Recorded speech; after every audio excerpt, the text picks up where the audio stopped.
What's up, everybody? Thanks for clicking this video. Thanks for tuning into my channel. My name is Simon Hill, Black American from Louisiana, coming to you live from Budapest, Hungary. The date is August 11th, 2024. The time where I'm at right now is 6:41 p.m., and I'm coming on live today to do the third part of the third book we are reading in the Book React series. It's titled Hood, written by Allison Kinney, and this is the first book that I am reacting to that was requested from my audience, and I also include my wife in my audience, yes. So Acti is the one who suggested I read this book, and so far it's been a very interesting read. Allison Kinney is actually a pretty talented writer, very funny in how she words things, but also very informative as well. In our last reading of this book, which you can find on Amazon for the humble price of only $14. Seems like the price is going up on this book. You can see in the first live stream, it was only 12. Nobody's watching my Book React series and then buying the books or either calling Amazon and say, hey, raise the price. I don't know. Either way, pick up this book if you're interested in reading it yourself. But I got the hookup on books. If you want them for the low ski or the free ski, just holla at your boy. But yeah, in our last chapter, we were on chapter 2 of this book, and she was talking about the wearing of masks during the reign of terror that the KKK had on the South and across America, actually, and how the KKK basically started. These guys, were ex-Confederate soldiers who were pissed off that the war didn't go their way, and they would basically dress up in women's clothes or like carnival characters, like Halloween. Characters and stuff like that, and go into the woods and terrorize black people and stuff like that. And then it wasn't until later when playwrights, artists, and racists started, drawing images of the KKK, that the white Klan hood that we know that's become so famous and notorious, infamous around the world, actually started to be adopted by the Klan, and it became big business. She also talked about, the use of wearing hoods for the victims as well. Like during executions, people are forced to wear hoods to show them being complicit or compliant during the taking of their life whenever the state does capital punishment and stuff like that. And also during the detainment of criminals of war during the well, actually still happening now, like in Guantanamo Bay. Basically, the people that are kept in Guantanamo Bay are often hooded. They're not able to see what's around them, and it's supposed to make them feel like they are powerless in the face of this terror that they're facing. So I wasn't able to finish chapter 2 during my last reading of this book, but I will be finishing chapter 2 and also chapter 3 today. So this is going to be a long live stream. Any book that you suggest that I read, please put it in the comment section. I will try to read all of them. Any book that you suggest, I would greatly appreciate it. So I'm going to put this in the chat right now. What book should we react to next? Send suggestions. If you have a book that you really like, or a book you've always wanted to read and you wanted to read with somebody, come in here and let me know, and we can read together. We can learn together. I can be your reading friend. I can be your partner. Also, a great thing about the Book React series is that while I'm in here, nobody's generally listening. So this is where you get real, raw, off-the-cuff Simon stuff that I'll say that most people don't even get to hear, because this is not a popular series, but I believe it's an important series. And who knows, it might gain in popularity later. One more thing I want to put in the comment section is, what is the best way to hide the truth from a Negro? We know the answer. What is the best way to hide the truth from a Negro? Put it in a book. Put it in a book. This is why we read, so we can be informed in the fight against white supremacy. Let's go. Let's go. So that's all I have to say. Anyway, let's go here to the book. I'm picking up on page 59. So in August of 2002, the Department of Justice's Office of Legal Counsel clears the CIA to use quote-unquote enhanced interrogation techniques on the prisoner Abu Zubaydah, including slamming into walls. A rolled hood or towel provides a C-collar effect to prevent whiplash, stress positions, sleep deprivation, and waterboarding. which produces the perception of suffocation and incipient panic, i.e., the perception of drowning. A medical officer writes, longest time with the cloth over his face so far has been 17 seconds. This is sure to increase shortly. No useful information so far. He did vomit a couple of times during the waterboard with some beans and rice. It's been 10 hours since he ate, so this is surprising and disturbing. We plan to only feed Ensure for a while now. I'm heading back for another waterboard session. That's crazy that that's your job. Like, think about that. Like, the U.S. government paid soldiers to torture people in Guantanamo Bay. Putting cloths over their head, masks over their eyes, slamming them into walls, spinning them around, waterboarding, playing loud Eminem music all through the night, sleep deprivation. It's absolutely insane. That's what the U.S. government did. Continuing here, that month, interrogators waterboard Zubaydah at least 83 times. In December, Secretary of Defense Donald Rumsfeld approves the Guantanamo Joint Task Force's general request to employ stress positions, isolation, shaving, stripping, and the placement of a hood over the detainee's head during transportation and questioning. He scrawls below his signature, I stand for 8 to 10 hours a day. Why is standing limited to 4 hours? Wow. 2003, the Guantanamo procedures transfer to Abu Ghraib prison in Iraq. A prisoner named Abdul Hussein Saad Faleh testifies in January 2004. Then he brought a box of food and he made me stand on it with no clothing except a blanket. Then a tall black soldier came and put electrical wires on my fingers and toes and on my penis, and I had a bag over my head. Then he was saying, which switch is on for electricity? And he came with a loudspeaker and he was shouting near my ear. And then he brought the camera and he took some pictures of me, which I knew because of the flash of the camera. And he took the hood off and he was describing some poses he wanted me to do. And I was tired and I fell down. Wow, that's crazy. That's absolutely crazy. This is another reason black people should not join the U.S. military. We are a part of the white supremacist foreign policy that brutalizes people all across the world. Let's let our image be clean. Let's let our face be clean across the world. Let's not make people associate the wicked imperialism of the United States government when we go into Iraq and torture people with electrical wiring and sleep deprivation that they see a black face. Not at all. So, it is an image of carnival weirdness. This upright body shrouded from head to foot. Those wires, that post that recalls, of course, the crucifixion, and the peaked hood that carries so many vague and ghoulish associations. It stands for all that we know was wrong at Abu Ghraib and all that we cannot, or do not want to, understand about how it came to this. Philip Govarich and Errol Morris, Standard Operating Procedure. Abdul Hussein Saad Faleh, known worldwide as Hooded Man, was one among many prisoners tortured and hooded with dark plastic sandbags or women's underwear at Abu Ghraib. WJT Mitchell observes that the Bush administration's racial stereotyping of shame explains why, when there were shortages of all basic necessities at Abu Ghraib, there was an ample supply of women's panties to be used as hoods.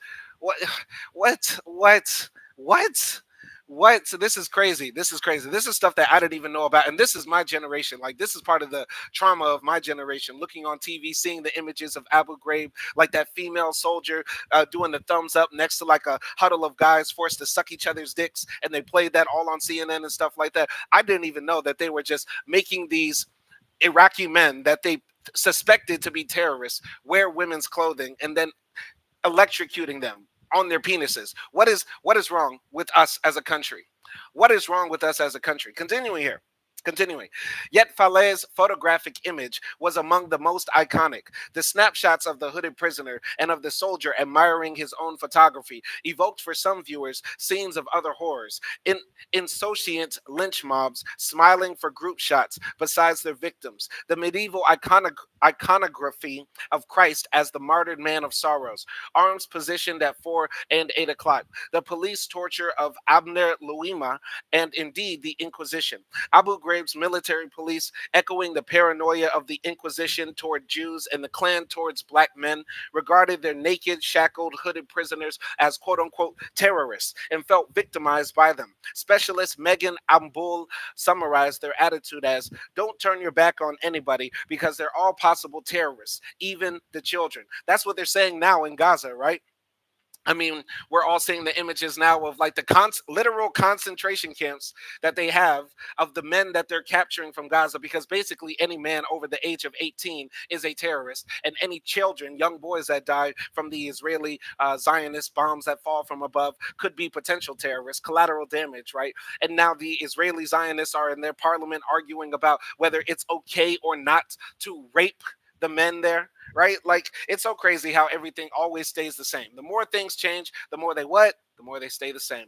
The ghoulish and familiar associations powerfully evoke connections between injustices past and present, but they ought also to warn us, as Nicole Archer writes, focusing too narrowly on the visual and patently iconic dimensions of hooding limits responsibility for those acts that the hood has come to represent.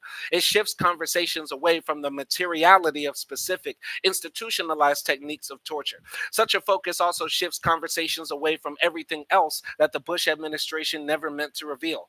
Although the photos inspired worldwide revulsion, anger, and protest, they had the collateral effect of abetting the authorities. As Govorich and Morris wrote, the expose became the cover up.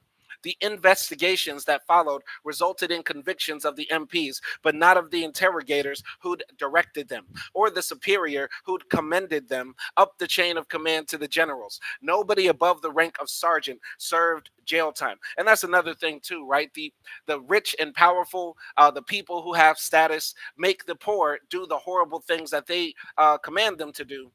And then who gets to suffer? The sergeants, the poor soldiers, the rednecks from West Virginia who want to go serve in Iraq and Afghanistan to protect our freedoms. They're the ones who get punished, right? It's crazy. It's crazy. Don't join the military. This is basically what it comes down to. Don't join the military. And if you do join, you have the right, yeah, to not torture. You have the right to not torture. Do not torture people, okay?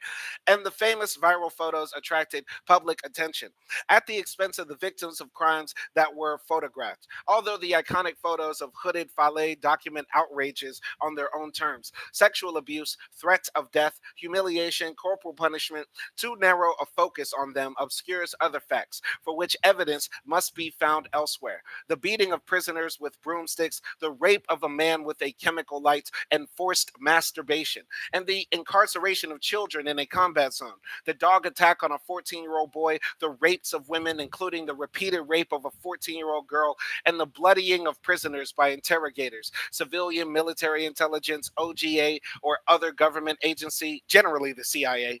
On the same night as the photographing of Hooded Man, CIA interrogator Mark Swanner killed another prisoner, Manadel al-Jamadi. The autopsy report, a hood man of synthetic material was placed over a hood made of synthetic material was placed over the head and neck of the detainee. This likely resulted in further compromise of effective respiration.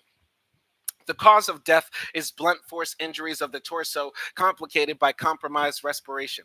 This hooded man was beaten and murdered. Specialist Sabrina Harmon, who took forensic photographs of Al Jamadi's body, was charged with tampering with evidence. Swanner was not charged. The photos, hooded man's among them, were made to assist in a hoodwinking of the public. As insidious as the prosecutors claim that what happened at Abu Ghraib was standard operating procedure, that's all it is. Or Rumfeld's cavalier dismissal of the torture word. The Abu Ghraib photos weren't able to testify to the fact that 70 to 90% of the hooded prisoners, according to the Red Cross, were random roundups of no intelligence value or danger, or that innocence itself was a moot point when prisoners continued to be detained even after their charges were dropped. The photos cannot represent all the prisoners at Bagram, Guantanamo, and the CIA black sites, whose detentions and tortures were inevitable consequences of the Bush administration's denial of human rights, which, as Judith Butler writes, institutes the expectation, registers the expectation, and that these prisoners are less than human. In this sense, their status as less than human is not only presupposed by the torture, but reinstituted by the torture. Or, as Lieutenant Commander Charles D. Swift of the Judge Advocate General's Corps, U.S. Navy, puts it, all men have rights, including the right to a trial, a regular trial. The abuse of prisoners indicates that we don't think detainees are human. It's somewhat perverse. It's like the U.S. said, hey, we're going to go to Iraq to try to fight terrorism. They showed up there, And they created their own situation. They go there and start torturing the men there, and then they wonder why ISIS was created and all these other militia groups were created to fight against the U.S. imperialist occupation of their country. Continuing here, this is hoodwinking. The authorities punished a few culprits while continuing to build a quote unquote worldwide network of prisons, detention centers, and surrogates, ranging from private contractors to authoritarian foreign governments. The new torture complex centered in the executive branch of the government, but with tentacles throughout the country. The 2012 Senate study of the CIA's post 9/11 detention and interrogation program made horrifying revelations, but there was so much it couldn't reveal.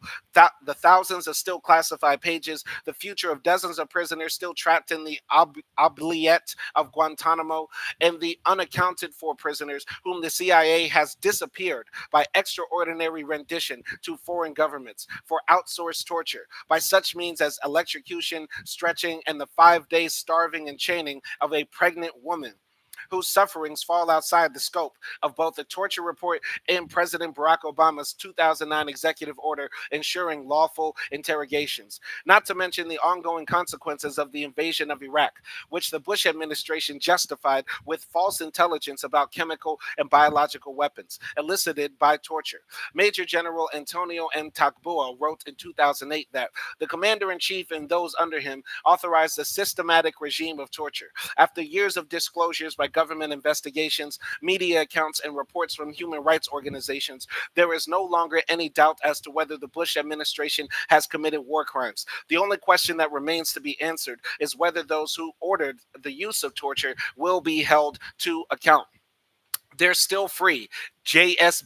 Bybee, John C.U., Albert R. Gonzalez, John Ashcroft, Condoleezza Rice, Donald Rumsfeld, Dick Cheney, George W. Bush. Naomi Klein wrote in 2005, this impunity is a mass version of what happens inside the torture chamber when prisoners are told they can scream all they want because no one can hear them and no one is going to save them. This is America. This is America. Torture you, torturing people all across the world. And if Obama says you can't torture, we're going to send you to the Philippines where they'll chain you to a wall and then beat you with wooden rods. Crazy, crazy. Anyway, at Abu Ghraib, the hood tortured, shamed, concealed, and disappeared prisoners. Later, it helped shield the perpetrators and policymakers on the scene and at the Justice Department. Hooding and outrage over the hooding served as a cloak behind which systems of massive state violence remained intact. Maybe that's why the image of Hooded Man remains so horrifying. Hooded Man's hood made him both visible and invisible in ways that benefited those systems. First, it anonymized and dehumanized Fale. Later, it universalized him as a faceless symbol, isolating him among the best known victims and relegating many others to the background. Finally, it distracted the public from atrocities, policies, and conflicts still ongoing, now under a Democratic administration. Critics scoffed at the absurdity of designer Adam Harvey's 2013 anti-drone hoodie and hijab projects. They might rather have asked what his project suggested about the disregard for the lives of hundreds of people, including 200 children killed by the U.S. drones in Pakistan and Yemen. Even so, the hood assumes a slippery symbolic vibrancy. To use Robert Mill's formulation again, hooding, used to inflict suffering and cover up the evidence, does not always perform the cultural work of those who hood. It's slippery indeed, because the image can also warp expressions of protest and empathy, such as the pervasive recasting of the torture hood as hijab, or the projection of other faces onto the blank canvas of Fale's hood, erasing the particular politics and violence of his imprisonment.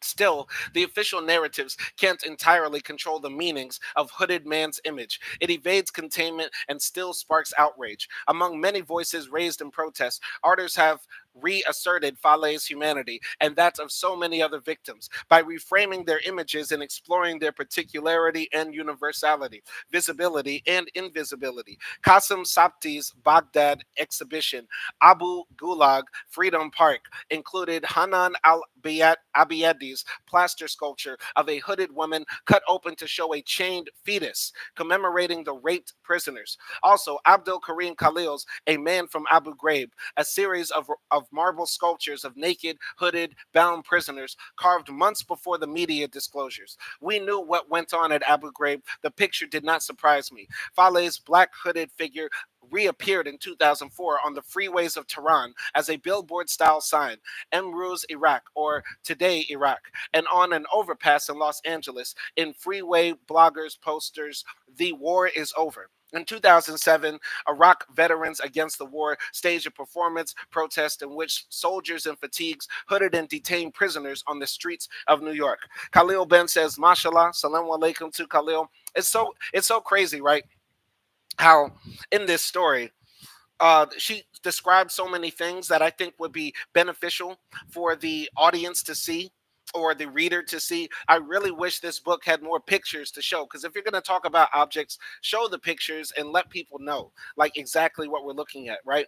But I really like this other paragraph up here where she was talking about how the hooded man, because he's hooded, it allows people to project onto him whatever they want it to be, while also taking away this man's personal identity or also the politics of his story, right?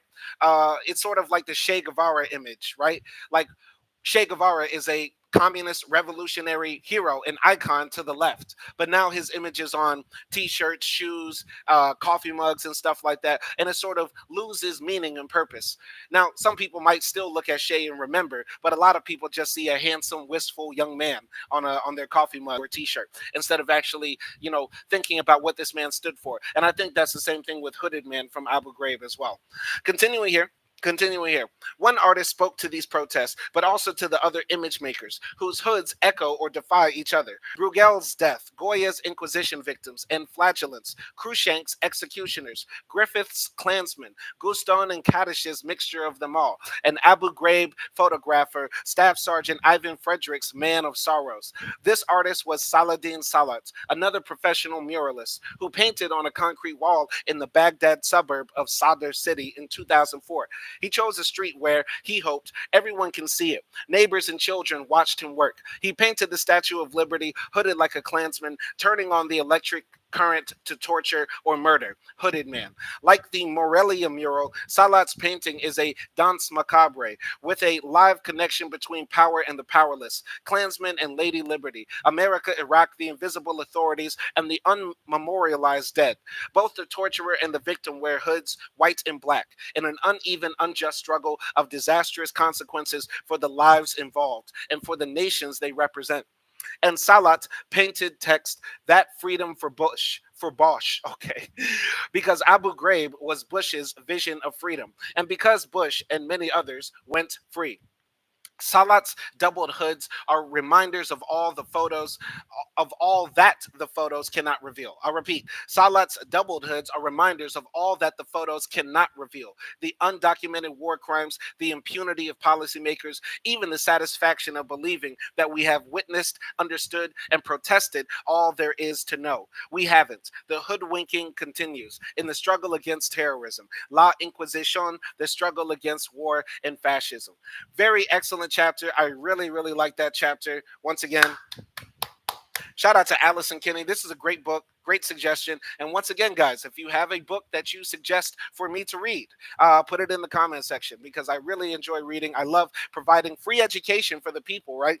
I was listening today about how colleges in America have become businesses, how they are now raising tuition prices. It's more expensive to go to college now than it was to go to the most expensive university, Dartmouth, in like 1930. Like, what I'm trying to provide for everybody here is the opportunity to learn for free.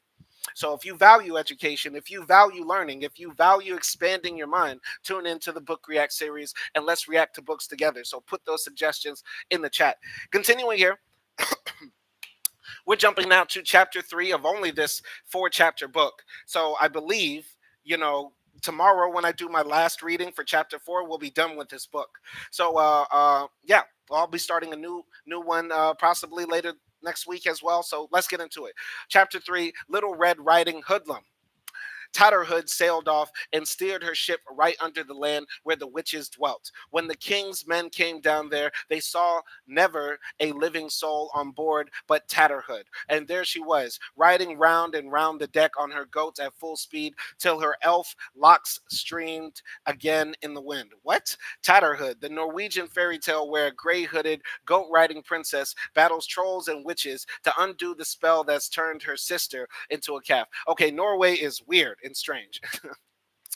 In the late 19th century, revisionists rewrote the memory and history of the U.S. Civil War. They erased the centrality of slavery to the conflict, erased racial injustice and violence, and promoted a narrative of patriotic, sympathetic brotherhood between white Northerners and Southerners. This reconciliation, whose terms ennobled and justified the Confederacy, was effected at the expense of Black Americans. The continuities between enslavement and the systematic injustice of Jim Crow in the post Reconstruction South got brushed aside. Conveniently, this rhetoric was promulgated just in time to recruit droves of reconciled white Southerners for the latest federal colonial projects, the Spanish American War, then the Philippine American War.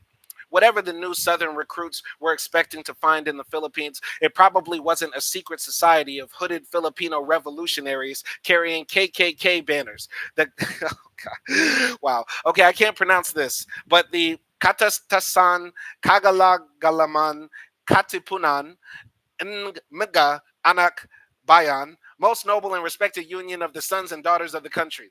I cannot speak Tagalog. Shout out to Erica Hippolito, wherever you are. The Katipunan, dressed in black and green hooded robes for secret lodge initiations, signed pledges in their own blood, and fought a 2-year war for independence from Spain. Then a 3-year insurgency against U.S. imperialism. These were Filipino multicultural hoods which synthesized the legacy of Spanish Catholicism's hooded friars, penitents, and inquisitors, with trendy international fraternities like the Hooded Masons. Their meanings also collided in many ways with those of the U.S. soldiers, who adopted inquisitorial methods to hood and waterboard the Filipino rebels. Maybe white Southern soldiers were inspired by the secret KKK hoods to go home and join the Klan or the Masons. Allison, stop making me laugh. You're breaking me. You're breaking me. You're sending me. You're sending me, Allison. 21 Black American soldiers defected to the Filipino resistance, refusing to fight their colored cousins. Did they debate with the new comrades about the KKK banners? Stop it. Allison, stop. Stop it. This is funny. I'm sorry. Maybe the designs even influenced the Klan propagandizers Thomas Dixon, D.W. Griffith, and William J. Simmons, so that David Duke Grand Wizard would unwittingly dress up as an anti-imperial Filipino freedom fighter. All right, this is the problem. This is the problem. Allison, I know you're Asian, right? And you want to try to make jokes about the white supremacists, copying KKK hoods from the Asians, right? The Filipino resistance fighters. But you can't make me laugh while we're talking about serious topics, Allison. You gotta chill. You gotta chill. This is too funny. This is too funny. I'm sorry. All right. The hood is an object of such long-standing utility and popularity that any significant hood may wind up being worn for a completely unrelated or completely antithetical purpose. For as long as powerful forces have weaponized hoods, forcing them onto the heads of victims or wearing them to conceal their own violence, other people have relied on hoods' anonymity and everyday ubiquity in order to fight back, escape, and protest. In 17th century Vilcabamba, the chronicler and Augustinian monk Antonio de la Calancha fretted that beautiful Incan women, freedom fighters, were cross dressing in monks' hoods in order to seduce and foil Spanish missionaries. Stop a moment to consider the boundless subversion of that notion. That's a fantasy for some people, if you know what I mean. Anyway, both individuals and movements can find that their own uses of the hood run up hard against prevailing ideas of what hoods are supposed to mean. Run up hard.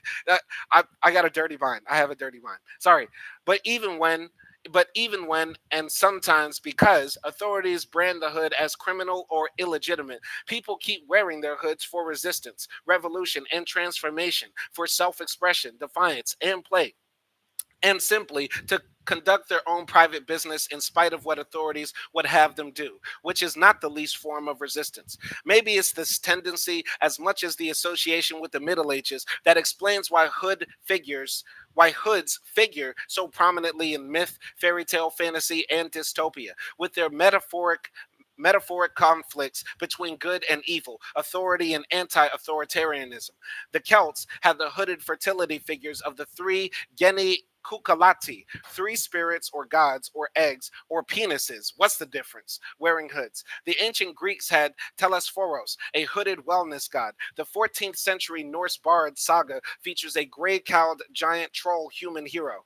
The Nibelungenlied's magic hooded cloak, a tarnakap whose form varies over centuries of retelling, stolen from Alberic, endows Siegfried with the strength of 12 and ahem subtlety. He wooed the splendid woman with great subtlety, since the cloak was of such a kind that without being seen, any man could do as he pleased in it. Okay, weird. Weird, very strange, very strange. Hooded hobbits, dwarves, men, elves, and ringwraiths populate Tolkien's Middle Earth. The man who fell to Earth, aka David Bowie, wears hooded. Spoiler, but it's not like you didn't know. Alien get-ups in his quest for water. So do the freemen of Frank Herbert's Doom.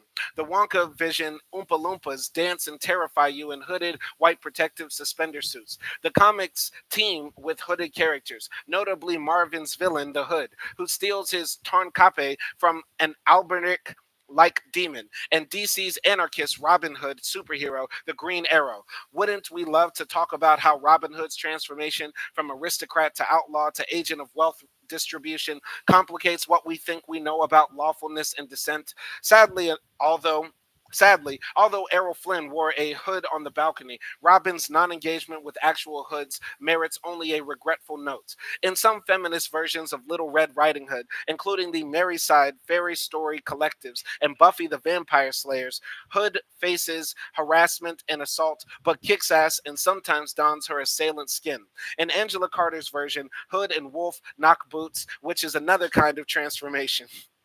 E.T.'s Elliot wears a red hoodie with when his gang of desperados escapes the feds, smuggling an alien in his bike basket. And Luke, Leia, and Jedi's wear hoods, as does the Emperor, because we all wear hoods, whether we turn to the dark or light side of the Force. So do the Jawas, though their only allegiance is to junk.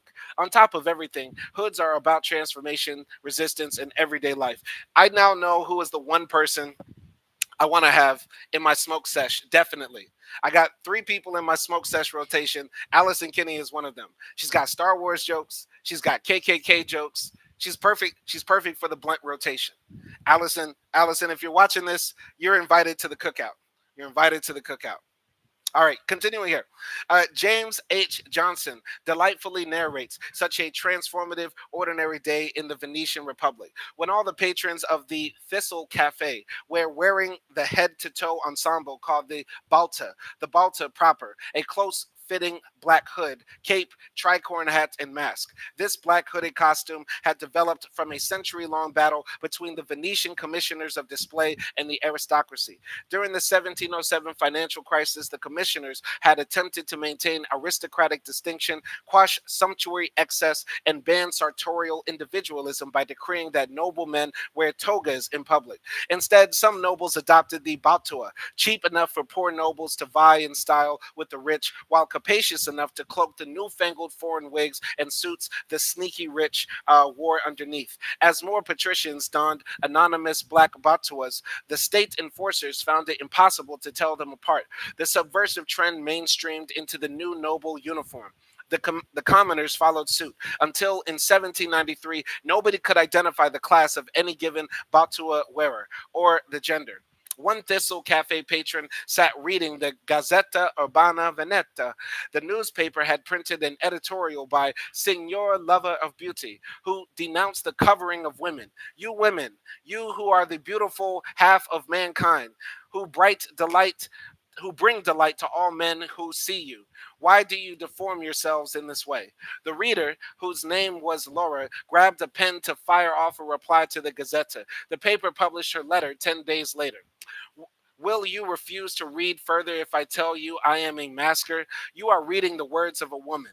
Without the aid of the mask, do you think I would be able to write? The gentlemen around me all think I'm a man. They leave me in peace to scratch out these lines without annoying me with their elaborate bows and handshakes and the pretty little phrases whispered in my ear and all the other artful things that men do when they talk to members of my sex. The delight of responding to you, therefore, comes from the very thing you so scorn. Interesting. Very interesting. Policing women's bodies has not changed since 1707.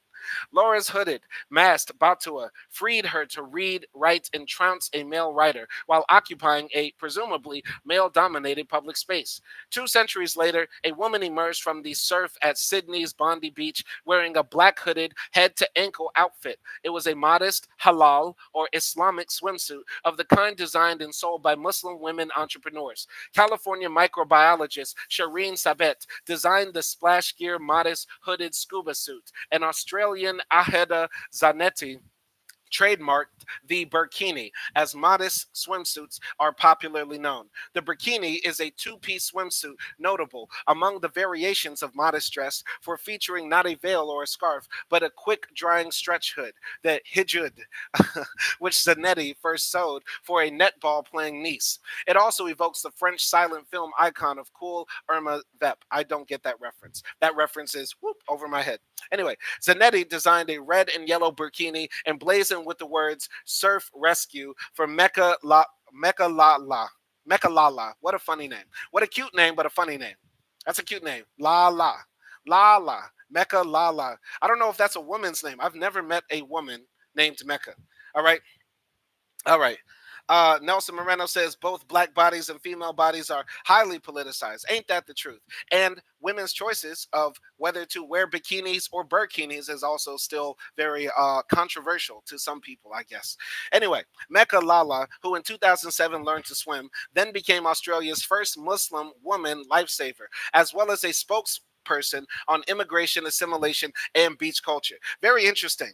I did not know that the burkini technically was an American invention, but sort of like brought to prominence in Australia because there was an Arab woman, presumably Arab woman there, who became the first Muslim in 2007 to be a lifeguard in Australia. Very interesting. You learn something new every day. What's the best way to hide information from the Negro? Put it in a book. I've learned so much from this book already. It's very funny. Very, very funny, very interesting. I'm glad I got this suggestion. Thank you, Acti, for sending this my way. So, Wasati jurists give the green light to women who want the literal freedom of movement burkinis provide. To amateur non-competitive swimmers for Egyptian athlete Sahar El Rafi offers one caveat about the burkini. You can't do professional swimming with a burkini because it's just too heavy. Their approval doesn't sway critics like Mayor Alain Kellior of the French commune of Emerenville, which in 2009 banned a Muslim woman from wearing modest swimwear at the public pool. All this has nothing to do with Islam because the pool policy forbids swimming completely dressed for hygienic purposes, like with shorts, Kellior said, adding, "This isn't an Islamic swimsuit. The kind of swimsuit doesn't exist in the Quran. As you would know, the Frenchman, you would know, Mr. Frenchman, you would know the Quran." All right, continuing here. Although French notions of pool hygiene require a minimalism that has frightened more than one foreign tourist. She's talking. Okay, the bikini ban did not rather evoke the French national ban on full face veils instigated that same year. Once again, Allison, you got to stop with these jokes. Got to stop with these jokes. I like that. This is a funny sentence. The French notion of pool hygiene requires a minimalism that has frightened more than one foreign tourist. I'll never forget the first time I went to a nude beach. It wasn't in France. It wasn't in Europe. I accidentally stumbled onto a nude beach in Miami with my friend from Saudi Arabia. His name was Anas, and that was a funny experience. We said, "Hey, let's go to the beach." We end up walking down this like place that has like hedges covering it and stuff like that. I was like, "Oh, this might be like a more like a secret beach, or we're like sneaking on to like a hotel's beach. Maybe nobody will notice two big black guys walking on the beach." And I walk there and I see this big fat old man with the smallest penis I've ever seen just casually strolling by on the beach. And then I saw some old titties, grandma's titties. You get what I'm saying? I'll never forget that. I could imagine in France it's worse. I could imagine in France it's worse. Maybe I should go to a nude beach in France. Should I go to a nude beach in France? Should I scare some old white people? Continuing here, a statement from Switzerland's right wing Democrat Suisse clarifies the politics of hygiene. Burkinis are not hygienic, and they constitute a provocation on the part of the migrants who don't want to adapt to local customs. One director of public pools in Zurich replied, the polemic around the burkini is a false problem. Because burkinis are made of the same fabric as divers and competitive swimmers' long suits, which provide superior glide, he added, the hygiene argument doesn't hold. But the women photographed in 2011 at Bondi Beach was British food celebrity Nigella Lawson, who is not Muslim. The tabloids wondered if she was converting to Islam, afraid of skin cancer, hiding fat, or being coerced by her then husband. Charles Sachti, who in 2013 would be seen throttling her in a restaurant. Jesus Christ. Okay. All right. Drama alert. All right, the nasty conversation that ensued castigated hijab as anti feminist, opined that middle aged women were too unattractive to wear more revealing swimsuits, and demanded that Lawson stop wearing her terrorist outfit. One surprise result was a surge in modest swimsuit sales to Muslim and non Muslim women alike. Apparently, women believed that they had the right to cover up at the beach for whatever reasons they chose. I'm gonna wear a bikini at the beach. That's what I'm gonna do. I'm gonna buy a bikini and I'm gonna wear it at the beach just to freak people out. Just to freak people out, I'm gonna wear it. My bad built, weird shaped body in a very tight fitting bikini, all just bulging in all the wrong places. I'm gonna do that. I'm gonna go to the south of France and wear a bikini as a man. And then when they say, "You, sir, you cannot wear a bikini," I would say, "You are infringing on my rights, Jean Pierre. And don't you know my name is not Simone? It is Simone. I am a woman. I have transitioned. I'm transitioning now. I will transition right then and there when I wear a bikini and I face the French police. All right. In 2013, a German court ruled that burkinis provided adequate modesty and religious accommodation for Muslim girls at school, imposing a burkini against the will of a Frankfurt student seeking exemption from co-ed swim classes. With all these conflicting arguments about secularism, Islamophobia, compulsion, feminism, and misogyny, what's apparent is the preoccupation with surveilling and controlling women's bodies, hoods, and religious personal and gender expression. People are often uncomfortable with others who people are often uncomfortable with others who, for whatever reasons, negotiate their own relationships with their hoods. It was just such negotiation over a different kind of hood that inspired the Amati Project. When Veronica Dewar first attended a meeting of the Indigenous Women of the Americas, fellow attendees identified the association's top priorities as craft commercialization and intellectual property protections. Under Dewar's leadership in 2001, the Canadian Inuit Women's Organization, Pakutut, worked to protect Inuit designs of the Amawati. The Amawati is a custom fitted women's parka with a hood capacious enough to carry a toddler. Rada Alpaliakpik Karetak, a cultural advisor and seamstress, says Amawati are an important part of our lives. They not only protect against the cold, but they are also used for carrying babies, helping to develop bonding and understanding between the mother and her child. Mothers were able to continue with their work while carrying their child. The Amawati perhaps also served as a method of birth control. For as long as the child remained in the Amawati, they were breastfed, reducing the mother's fertility. And Amawati is a joy to have, and there are all sorts of ways to make your Amawati nice. Okay. All right. Thomas Anderson says you aren't trans. That's funny. I'm very glad that somebody's actually listening now. Whatever it takes to get y'all to read a book, sure. Moving forward, Simon Hill keeps it trill as trans. If that's what it takes to get, right wing non-readers to actually read books, sure, I'm trans. Anyway, continuing here. I just learned something today. Once again, you always learn something when you read. Does breastfeeding make women less fertile? Is that what they're implying? Is that just old wives' tales? Because that's interesting. Because that's interesting. That's very interesting. Because I plan on sucking a lot of milky titties in the future. But I also don't want to have just one kid. So I'm very confused. Somebody look that up for me and put that in the chat. Does breastfeeding make a woman less fertile? Somebody let me know. Anyway, continuing here. At least a millennium ago, and probably for longer than that, many peoples of the Arctic produced superb all weather, breathable, hooded gear technology. One 12th century grave site, a research site monitored by the Inupiat community in northern Alaska, uncovered the body of a little girl already training in fabric arts, whose family lovingly buried her after dressing her in a lightweight bird skin parka with a decorated hood. By the 1400s in Greenland, the Thule people, progenitors of the Inuits, stood warmly, cozily by, while the Norse in their sodden wools shivered, languished, and eventually abandoned their settlements. When Captain Cook voyaged to the Aleutian Islands in 1778, Arctic gear was still so boss. Arctic gear was still so boss. What is so boss? I've never heard boss used as an adjective like that. Arctic Gear was still so boss that he bought waterproof gut parkas for all his crew. By 1999, when the parka and anorak had already been appropriated, a designer for Donna Karan very nearly pirated the Amawati. Pakutit attempted to invoke the Convention on Biological Diversity in Canada to prevent further appropriations. As one activist commented, I have a deep belief that the Amawati project is culturally and financially important to all Inuits from east, west, and north. Ideas are like hardy pants, deep dormancy, many years of no growth, and then one spring you notice new growth. It is the hope you give, and I thank you for it. But their protections project has had to be discontinued.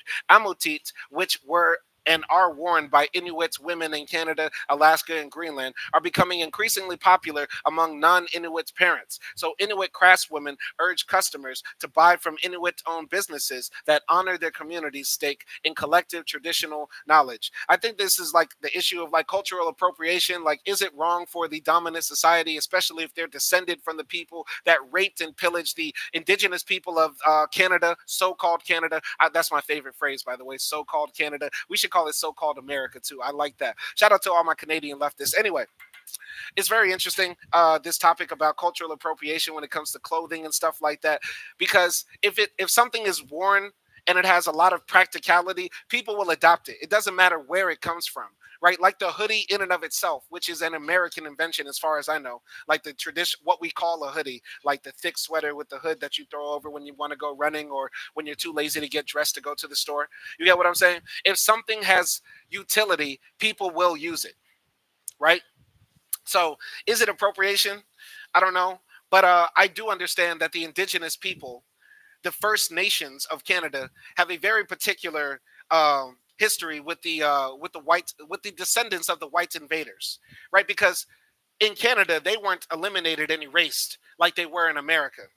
Like, yeah, we got a few Native Americans in Nevada, New Mexico, blah blah blah, a few reservations that we keep, but in Canada, they didn't show up in large enough numbers. And plus, Canada is very inhospitable to actually take all of the land from the natives. So what they did is they put the natives like in like reform schools. They would take the native children like from their mothers and force them into white Christian schools, give them like westernized names and all that sort of stuff. So it's like a different thing. So I could understand if the First Nations people want to be more protective, right? But at the same time, when people find something useful, especially clothes, they're going to wear it and adopt it and change it, right? So anyway, I'm going to continue here. Pacotit sought to protect the hood designs of a millennium of seamstresses. Margaret Clark on the scaffold doffed her hood to denounce injustice. Laura, the Venetian masker and lifesaver, Mecca Lalal wore hoods to claim public space and open dialogues. Hoods can play transformative roles in people's movements, speech, and declarations about what exactly they and their revolutionary costumes mean. Sometimes, while she's at it, the hood wearer tries to transform the whole world. Who are those hooded hordes swarming over endless plains, stumbling in cracked earth, ringed by the flat horizon only? What is the city over the mountains? Cracks and reforms and burst in the violet air, falling towers, Jerusalem, Athens, Alexandria, Vienna, London, unreal. T.S. Eliot, The Wasteland. Yes, I went there. Allison, you got to stop these asides. How are we gonna learn, Allison, if you are making all these jokes?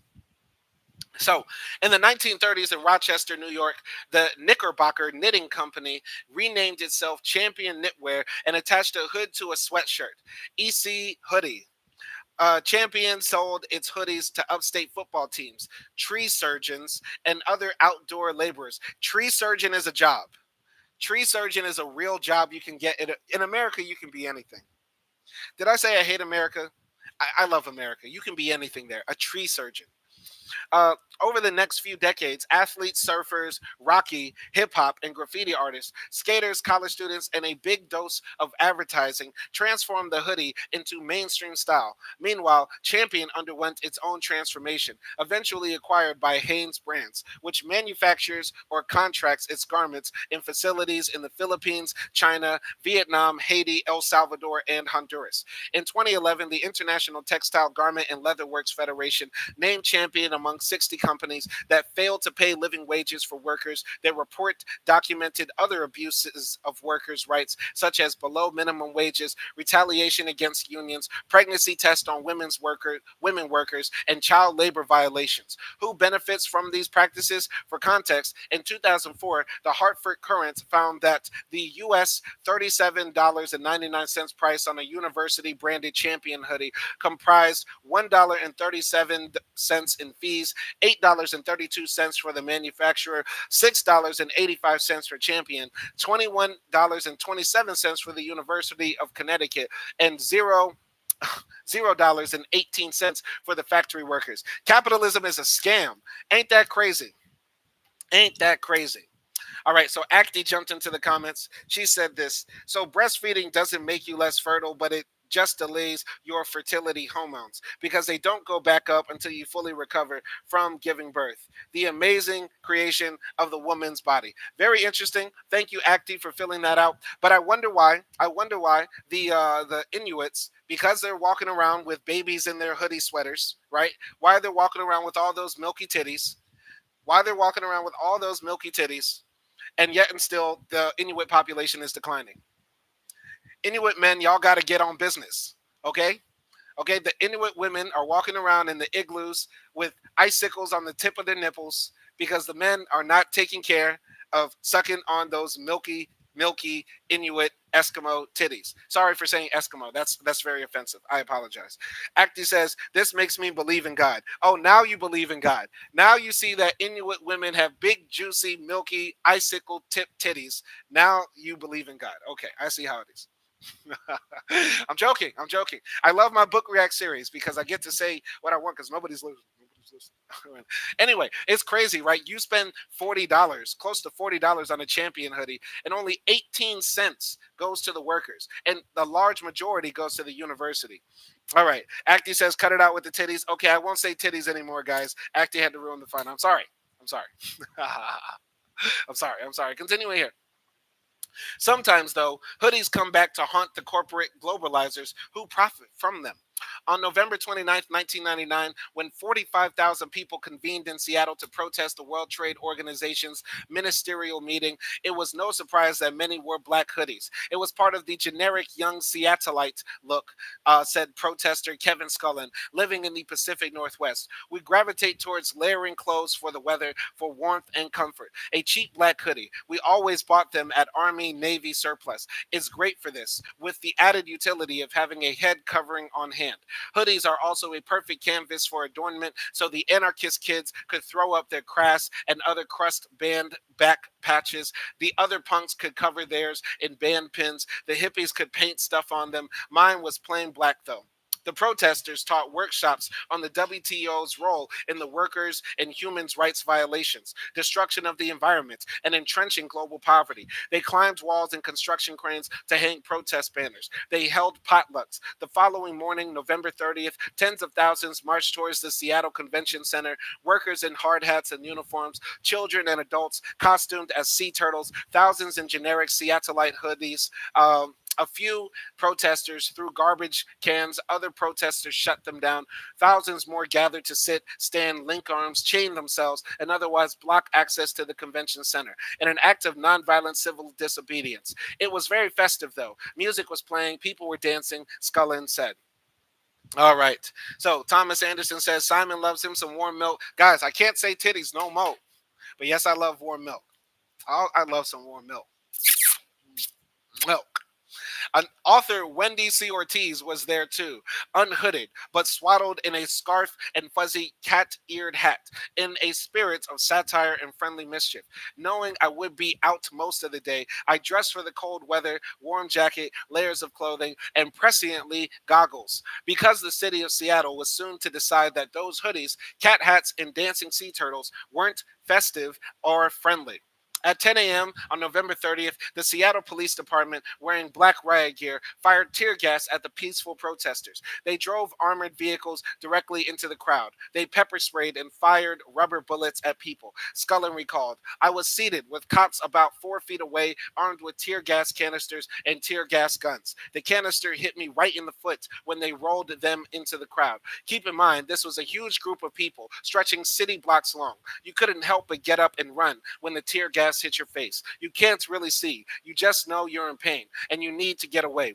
People were tripping and falling over each other and gathering around folks with water bottles who were cleaning people's eyes. The Seattle City Council would later state, tear gas is a cruel implement to use against persons trying to make deeply felt statements against what they view as injustice. They concluded that there should be only one legitimate city response to nonviolent protests: nonviolent enforcement. With Northwestern inflection, they added that the police would have been wiser just to let citizens stand in the rain rather than force dispersal gas with gas and other means.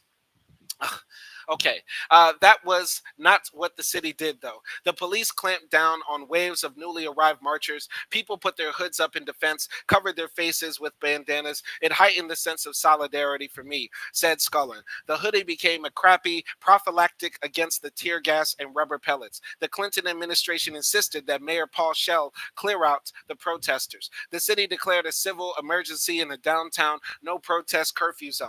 It called the National Guard. At 5, riot police drove everybody out of the zone with rubber bullets and gas and pursued fleeing protesters into the Capitol Hill neighborhood. It goes down in Seattle, I see.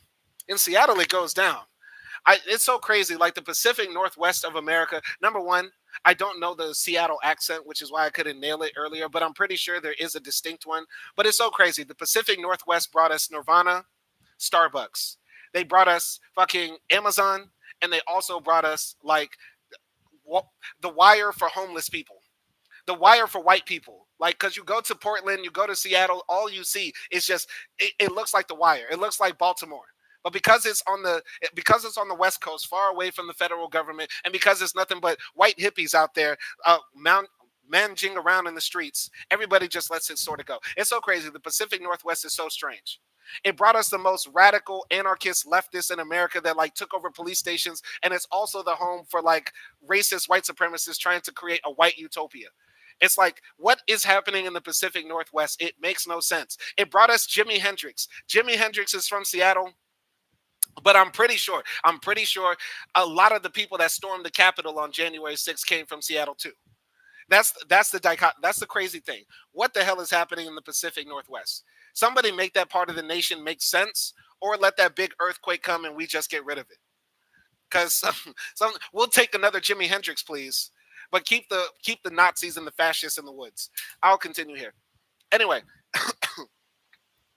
Wendy Ortiz said, seeing tanks in the streets of Seattle, police in full riot gear protecting the political players of the WTO, as well as property in downtown Seattle, watching tear gas being launched, flash grenades thrown, all underlined for me the abuse of police force in the face of nonviolent protests. Still, I was in a state of disbelief, moving through the streets, seeing something I had never experienced firsthand before. The police used and abused the powers they were given. But ask a pundit or anybody else who wasn't there, and you'll likely hear a different story, a mangled version of what happened at Starbucks. What really did what really did happen nearly 2 hours after the SPD had started attacking peaceful protesters. A group of 100 to 250 black hooded, bandanaed activists arrived in the shopping area 4 blocks away. Within 30 minutes, they smashed the windows of Starbucks, Bank of America, McDonald's, Nike Town, and other businesses. Then, still anonymous, without further incident, they escaped. The police and the press went wild with false reports, later discounted by the city council, of black hooded anarchists throwing Molotov cocktails, rocks, and excrement at cops. I see nothing wrong here. Municipal and media lies accuse the activists of having provoked the police violence that was already well underway. So persuasive was the narrative that although Ortiz wasn't involved, her mother, watching the coverage from Los Angeles, was sure she'd recognize her daughter smashing the Starbucks. That was how the Black Bloc entered mainstream U.S. consciousness. The first Black Bloc, so named Schwarzer Bloc by West Berlin police, was deployed by German Autonomen, the ideologically diverse environmentalist, feminist, anti-nuclear, and or anti-racist activists who in 1980 peacefully occupied a nuclear waste facility construction site, building a little village and sharing food donated by local farmers. One night, 8,000 riot police, the biggest German police mobilization since World War II, invaded the encampment. The protesters tried to sit in but were violently evicted. The following year, when riot police used similar tactics against protesters at the Brockdorf nuclear plant, they encountered a black masked hooded resistance that really did throw Molotov cocktails. Gangsta shit. Yeah, I like that. Anyway, black blocs are not organizations, but strategies, consensus based actions that coalesce, remix, and dissipate. Okay, I didn't hear about the term black box before, but I get it. I get it now. Yeah, the black box is like when you have all the riot police come up with their masks and gear, the batons and pepper spray and all sorts of stuff, and they're like all unified. They look like the scariest thing that you could imagine in like a Gorillaz video from like 2003 or something like that. It's like the background to every System of a Down video. Like you see the black box, right? The black block. I repeat. Anyway, Thomas Anderson, immigrants flooded the whole Seattle area. That's not true. The Pacific Northwest is one of the whitest places in America, including Seattle. Seattle is overwhelmingly white. Portland is overwhelmingly white. Once again, the right wingers just lie. They just make up shit. Thomas Anderson is an idiot. So, yeah, we'll just ignore that comment. Continuing here. So, black blocs are not organizations, but strategies, consensus based actions that coalesce, remix, and dissipate. At large global protests, black blocs have resulted in the use of symbolic force against institutions that create and benefit from injustice, including the police, targeted property destruction, the use of self defense against state violence, the staging of distractions to deflect police violence away from more vulnerable activists, trash collecting and cleanup, the administering of first aid, charming collaborations with puppet and glitter, pink blocks, which are often queer and feminist, and the protection of the police infiltrating their marches. They can be anarchist, ideologically mixed, or unaffiliated. They vary from block to block and protest to protest. Black blocs sometimes succeed in stymieing the workings of capitalism and law enforcement, or in attracting attention to causes, positive or adverse. Some media people call a demonstration without trashing a non event. What all black blocs signify is the presence of hooded, masked protesters whose autonomous, radical critique is unaccountable to the leaders of larger dissent movements. Oh, I see. Okay, so the black bloc is not the police lining up, though I would call that a black bloc as well, right? But yeah, it's when the protesters all dress in black, like the anti-fascist protesters all dress in black, and then mobilize to defend themselves against state violence. I see. Now it makes sense. Okay. Anyway, not only state authorities, but also other protesters sometimes oppose their tactics. Black bloc activists, independence, and unaccountability can undermine solidarity, mask gender and racial insensitivity. There are important critiques of black bloc brocialism, and otherwise disrupt the hard work of principled nonviolence, including both civil disobedience and protest within the framework of permits and policing. That some black bloc protesters engage in property destruction or physical resistance becomes fraught in light of the unequally shared vulnerability of protesters. With that said, even the controversial use of such force is markedly disproportionate to the violence of state and corporate powers. It's a felony to smash windows, but not for corporations to contract overseas labor at starvation wages or lobby to gut labor and environmental protections. Rob Walton was not gassed or shot with rubber bullets for the 1,129 people killed in Rana Plaza. For that matter, the U.S. annually celebrates the 1773 destruction of corporate property in Boston Harbor as a patriotic act. And in the early 20th century, English suffragists destroyed a great many shop windows, committed arson, and attempted bombings, all of which arguably won them the vote. Even when Some black blocs fight back. Their use of force is minimal compared to the authorities' employment of ammunition, tasers, batons, horses, dogs, water cannons, tear gas, and flash bombs against even the most peaceful protesters. In 2000, 150 students sitting in for garment workers' rights at the University of Wisconsin-Madison were pepper sprayed and assaulted. At the global justice protest at the 2001 G8 summit in Genoa, a police officer shot a black bloc protester, Carlo Giuliani, in the head at close range. Also at Genoa, 200 masked riot police attacked journalists, doctors, nurses, and protesters sleeping in a school, breaking their bones, beating them unconscious, threatening rape, and denying them access to medical treatment, food, or their consular officials. At the Seattle WTO protest, the duality of hoods was apparent. Riot police concealed their badges under black hooded ponchos. The use of hoods by authorities would be echoed in the hooding of Greek riot police in 2008, and the governmental deployment of hooded provocateurs, whose acts served to justify police crackdowns on protests in Mexico City in 2014. There's also a long history of the use of hooded collaborators and informers, such as the ghostly white-hooded Gakunia in Kenya in the 1950s and the Filipino Makapili, a pro-Japanese militants who wore hand-woven palm leaf bag hoods during World War II.